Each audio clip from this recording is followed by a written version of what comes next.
We'll listen and we don't judge Brokers Edition. Nung una, takot na takot ako mag-inquire sa'yo kasi feeling ko lagi mo ako sasendan ng mga spamming messages. Kaya sa iba na lang ako nag-i-inquire. Oops!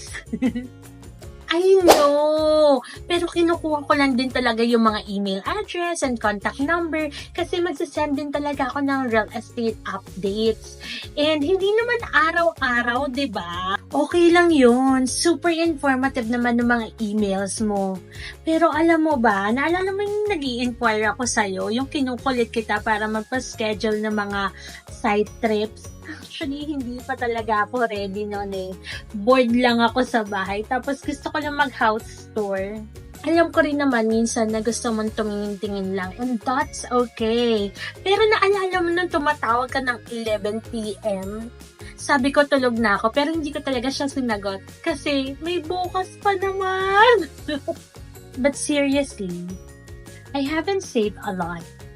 And gusto ko talaga magkaroon ng sarili kong bahay.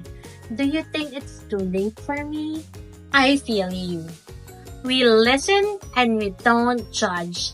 Alam mo, naniniwala ako na wala naman talagang too late pag may plano ka eh. Maybe it's not the time for now.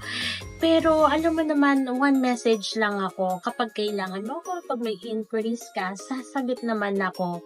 Just send me a message. We'll listen and we don't judge.